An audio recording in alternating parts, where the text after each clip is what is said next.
Hello ನಮಸ್ಕಾರ ಎಲ್ರಿಗೂ welcome to south ರುಚಿ ಚಾನಲ್. ನಾನು ಸಿಂಧು. ಇವತ್ತಿನ ರೆಸಿಪಿನ ಶುರು ಮಾಡೋಣ.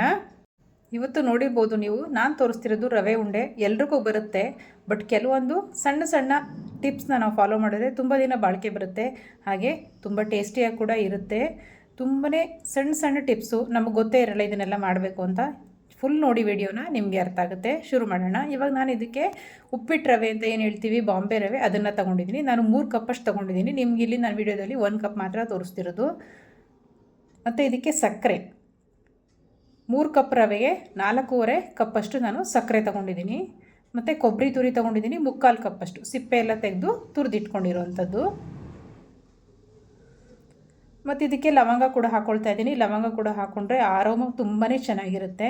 ಆ ಸ್ಮೆಲ್ಲು ತಿಂತಾ ಇರಬೇಕಾದ್ರೆ. ಗೋಡಂಬಿ, ದ್ರಾಕ್ಷಿ ನಿಮ್ಗೆ ಎಷ್ಟು ಬೇಕೋ ಅಷ್ಟು ನೀವು ಹಾಕ್ಕೋಬೋದು.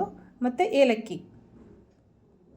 ಹಾಗೆ ನಾನು ತುಪ್ಪ ತೊಗೊಂಡಿದ್ದೀನಿ, ಮನೇಲೇ ಮಾಡಿರೋವಂಥ ತುಪ್ಪ ಇದು. 1 ಬಟ್ಲು ತುಪ್ಪ ತೊಗೊಂಡಿದ್ದೀನಿ. ಜಾಮೂನ್ ಬಟ್ಲು ಅಂತ ನಾವೇನು ಹೇಳ್ತೀವಿ, ಅದರಲ್ಲಿ ಫುಲ್ 1 ಬಟ್ಲು ತೊಗೊಂಡಿದ್ದೀನಿ. ನೀವು ಹೆಚ್ಚು ಕಮ್ಮಿ ಮಾಡ್ಕೋಬೋದು. ತುಪ್ಪ ಬಿಸಿಯಾಗಿದೆ. ಇವಾಗ ಇದಕ್ಕೆ ರವೆ ಹಾಕ್ಕೋತಾ ಇದ್ದೀನಿ. ಯಾವುದೇ ಕಾರಣಕ್ಕೂ ಚಿರೋಟಿ ರವೆ ಉಪಯೋಗಿಸ್ಬೇಡಿ, ಚೆನ್ನಾಗಿ ಬರಲ್ಲ. ಉಪ್ಪಿಟ್ಟು ರವೆನೇ ಬರುತ್ತಲ್ಲ, ಮೀಡಿಯಮ್ ರವೆ, ಅದನ್ನೇ ಹಾಕ್ಕೋಬೇಕು. ಮೀಡಿಯಮ್ ಊರಿನಲ್ಲಿ ಇಟ್ಕೊಂಡು ಸಣ್ಣ ಊರಿನಲ್ಲೇ ಇದನ್ನು ಬಿಸಿ ಮಾಡ್ಕೋಬೇಕು. ಯಾವುದೇ ಕಾರಣಕ್ಕೂ ಉರಿ ಜಾಸ್ತಿ ಮಾಡಿಕೊಂಡು ಸೀಸ್ಬಿಡ್ಬೇಡಿ, ರವೆ ಉಂಡೆ ಚೆನ್ನಾಗಿ ಬರಲ್ಲ. ಈ ರವೆ ಹುರಿಯೋದಕ್ಕೆ ತುಂಬಾ ಟೈಮ್ ತೊಗೊಳುತ್ತೆ. ಸೊ ಏನೂ ತೊಂದರೆ ಇಲ್ಲ, ನಿಧಾನಕ್ಕೆ ಮಾಡಿದ್ರೇ ತುಂಬ ಚೆನ್ನಾಗಿ ಘಮ ಘಮ ಅಂತ ಒಂದು ಸ್ಮೆಲ್ ಬರುತ್ತೆ, ನಿಮಗೆ ಗೊತ್ತಾಗುತ್ತೆ. ನೋಡಿ, ತುಪ್ಪದಲ್ಲೆಲ್ಲ ನೀಟಾಗಿ ಮಿಕ್ಸ್ ಮಾಡಿಕೊಂಡು ನಿಧಾನಕ್ಕೆ ಹುರಿಬೇಕು.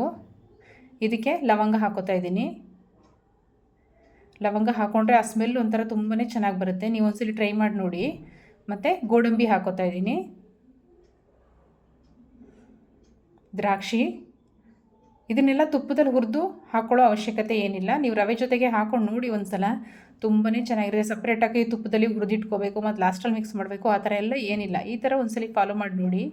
ರವೆನ ಎಷ್ಟೊತ್ತು ಹುರಿಬೇಕು ಅಂತ ಅಂದರೆ, ಅದು ಹುರಿತಾ ಹುರಿತಾ ನಮಗೆ ಗೊತ್ತಾಗುತ್ತೆ. ನಾನು ಹೇಳ್ತೀನಿ.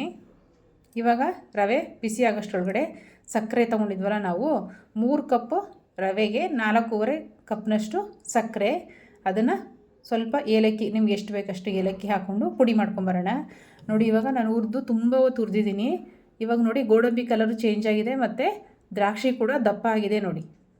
ಈ ಸಮಯದಲ್ಲೇ ಇದಕ್ಕೆ ಕೊಬ್ಬರಿ ಕೂಡ ಸೇರಿಸ್ಕೋಬೇಕು. ಎಲ್ಲ ನೀಟಾಗಿ ಒಂದ್ಸಲಿ ಮಿಕ್ಸ್ ಮಾಡ್ಕೊಳ್ಳೋಣ. ನಾವು ತುಪ್ಪದಲ್ಲಿ ಹುರಿದಾಗ ಹೇಗಾಗುತ್ತೆ ಗೋಡಂಬಿ ದ್ರಾಕ್ಷಿ, ಅದೇ ಥರ ಆಗುತ್ತೆ.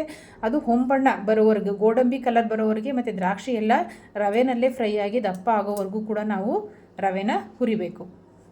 ಇವಾಗ ನೋಡಿ, ಎಲ್ಲ ಆದಮೇಲೆ ಕೊಬ್ಬರಿ ಮಿಕ್ಸ್ ಮಾಡಾಯಿತು.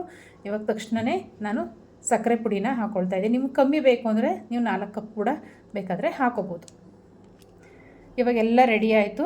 ಸಕ್ಕರೆ ಎಲ್ಲ ಹಾಕಿದ್ಮೇಲೆ ತುಂಬ ಹೊತ್ತು ತಿರುಗಿಸೋ ಅವಶ್ಯಕತೆ ಏನಿಲ್ಲ. ಎಲ್ಲ ನೀಟಾಗಿ ಒಂದ್ಸಲಿ ಮಿಕ್ಸ್ ಮಾಡಿಕೊಂಡ್ರೆ ಸಾಕು. ಇವಾಗ ನಾನು ಬಿಸಿ ಮಾಡಿ ಇಟ್ಕೊಂಡಿರೋಂಥ ನೀರನ್ನು ಹಾಕೋತಾ ಇದ್ದೀನಿ. ನೀರು ಹಾಕ್ಕೊಂಡು ಇದನ್ನು ನೀಟಾಗಿ ಮಿಕ್ಸ್ ಮಾಡ್ಕೋಬೇಕು.